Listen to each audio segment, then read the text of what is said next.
Better কাছে মাফ চাও আর মাফ চাইয়া শেষ করো। হযরত আলী রাদিয়াল্লাহু তাআলা আনহু ইহুদির কাছে মাফ চাইয়া এটারে শেষ করার রাস্তা।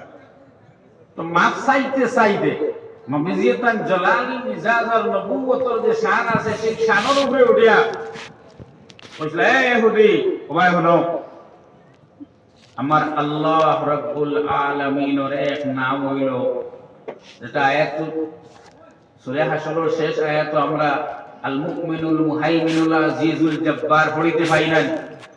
কইলে এ ইহুদি জানিলাও যে আমার আল্লাহর এক সিফতি নাম হইল আল মুমিনু, আর আমার উপরে ঈমান আনরা যারা আছেন আমার উম্মত সারার এক নাম হইল মুমিন। ওয়াল্লাহ মাহমুদিতে পানিয়ার নাম আমার আল্লাহর এক সিফতি নাম আল মুমিন, আর আমার উম্মতের এক নাম হইল মুমিন। আর তুমি যেই মুসা আলাইহিস সালাতু ওয়াস সালামের বহুত কুফরে দেখাইতে চাইছিলে আর আমারে হরু দেখাইতে চাইছিলে, লাউ কানা মুসা হাইয়ান লামা ওয়াসাহু ইল্লা ইত্তিবাই। তোমার মুসা আলাইহিস সালাম যদি আইজো জীবিত রইতা তবে আমার নবী মানা ছাড়া তার কোনো রক্ষা ছিল না।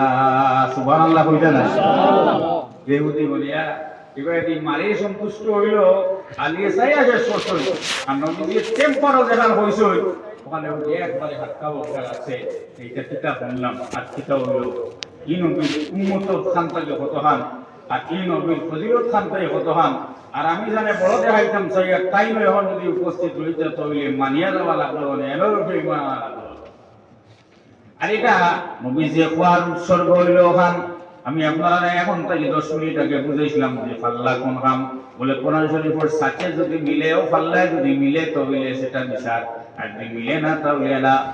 আল্লাহ পাক পরওয়ারদিগারে আলমে আমরা নবীজির উপরে শান ও মান দেখাইতে গিয়া বাকি আম্বিয়া কেরাম আলাইহিমুস সালাতু ওয়াস সালাম সারারে রূহানি হিসাবে ওয়াদা লইছিল, লা তুমিনুন্না বিহি ওয়া লা তানসুরুন্না। তোমার তান যার জমানা যেই মুখাইবা যদি আমার হবি তোমার জমানা তশরিফ লইয়াই তাহলে দুই কাম আদায় করা লাগবো।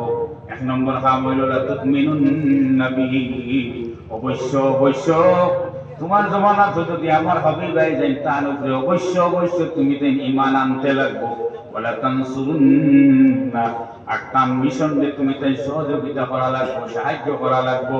এই ওয়াদা আল্লাহ আম্বিয়া কেরামের রূহানি জগত সারারে জমাইয়া এই ওয়াদা লইছে, যেটার লগে লামে তাকিদ দিয়া ওয়াদারে আরো মজবুত করা হয়েছে যেন অবশ্য অবশ্য এটা করতে হইব, প্রশাস আমি কোনো ভাব নাই।